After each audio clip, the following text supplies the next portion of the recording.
Good morning, good morning, good morning. এইদিকে দেখো পঞ্চপাণ্ডব মিলে আজকে একটা নতুন অভিযানে শুরু হতে চলেছে।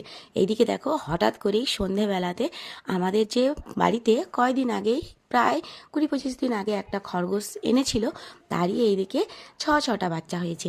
তো সেগুলো নিয়ে আমরা অভিযানে নেমে গেছি যে এদেরকে আমরা বাঁচাবো। সেই জন্যই দেখো সন্ধেবেলায় বাচ্চাটা হয়েছে, এই বাচ্চাগুলো সন্ধেবেলায় হয়েছে। আর আমরা উনুনেতে একটু আঁচ দিয়েছি, দেওয়ার পরে এইদিকে দেখো মা কিন্তু ওদেরকে একদম দুধ পান করতে দিচ্ছে না। সেজন্য আমরাই ভাবলাম অল্প একটু ট্রাই করে দেখি। আগে কখনো কিন্তু এরকম কোনো এক্সপিরিয়েন্স নেই। আমরা যতটুকু পেরেছি গুগল দেখে যে কিভাবে লালন পালন করতে হয় সেটা দেখেই কিন্তু আমরা চেষ্টা করছি। তো সেই মতো দেখো সবাইকে একটু ফিড করাচ্ছি। আর এখানে দেখো দুধটা নিয়ে নিয়েছিলাম, যদিও এটা হয়তো ভালো হবে না, তবুও এদেরকে বাঁচিয়ে রাখার জন্য কিন্তু আমরা চেষ্টা করছি। 3টে বাচ্চা কিন্তু খুবই তরতাজা রয়েছে। আরও 3টে বাচ্চা, একটা বাচ্চা হওয়ার সময় মারা গেছে। আর 2টো বাচ্চা দেখো কেমন ধরনের যেন নিস্তেজ হয়ে পড়ছে আস্তে আস্তে।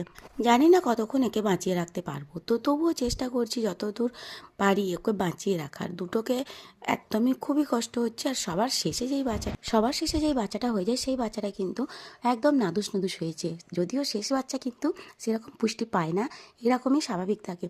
কিন্তু দেখো এটা পুরো একদম উল্টো। আর আমরা কিন্তু জানতাম না যে এই বাচ্চাগুলো মা সঙ্গে করেই নিয়ে এসেছে, যে প্রেগনেন্ট অবস্থায় আমাদের বাড়িতে এসেছে, এটা কিন্তু আমরা জানতাম না। হঠাৎ করেই দেখলাম যে এরকম ব্যাপার। তা আমি যে দেখি দলের একজন ঝুলন দেখেছিল না ফুলন দেখেছিল ঠিক বলতে পারবো না, দেখার পরেই কিন্তু সঙ্গে সঙ্গে দৌড়ে এসে আমাকে বলে যে কাকিমণি দেখবে চলো, এই এই অবস্থা। দৌড়ে চলে গেলাম, যেয়ে দেখলাম এই অবস্থা। তোমরা বলো যে আমরা এই বাচ্চাগুলোকে বাঁচাতে পারবো কি পারবো না?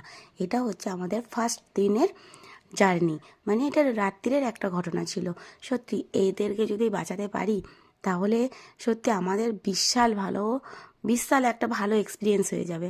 তো তোমরা কি বলো, আমরা এদেরকে বাঁচাতে পারবো কি পারবো না? আজকে তো আর বেস্ট ফিড করাতে পারলাম না, তো নেক্সট ডে দেখবো সকালে বেস্ট ফিড করাতে পারি কি পারি না। সেটাও তোমাদের সঙ্গে অবশ্যই শেয়ার করব, কারণ নতুন একটা অভিযানে তোমরা যে আমাদের সঙ্গে আছো এটা দেখে অনেক ভালো লাগছে।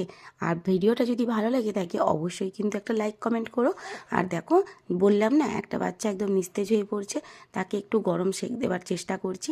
যদি একটু, এই তো ঠান্ডাতে, এখন তো চারিদিকে প্রচণ্ড ঠান্ডা, তো সেই কারণেই ভাবলাম ঠান্ডাতে যদি একটু সেক দেওয়া যায়, গরম ভাবটা দেওয়া যায়, তাহলে হয়তো ভালো হতে পারে। সেই জন্য সব রকমই চেষ্টা করছি। আর দুধটা এদিকে ঠান্ডা হয়ে গেছিলো, সেই জন্য দুধটা নিয়ে এই যে এই থুপিগুলো দিয়ে অল্প অল্প অল্প অল্প করে দিচ্ছি। ওরা কিন্তু খাচ্ছে, এটা দেখে কিন্তু খুব ভালো লাগছে। কিন্তু দুজন খাচ্ছে না, সেটা দেখে সত্যিই মন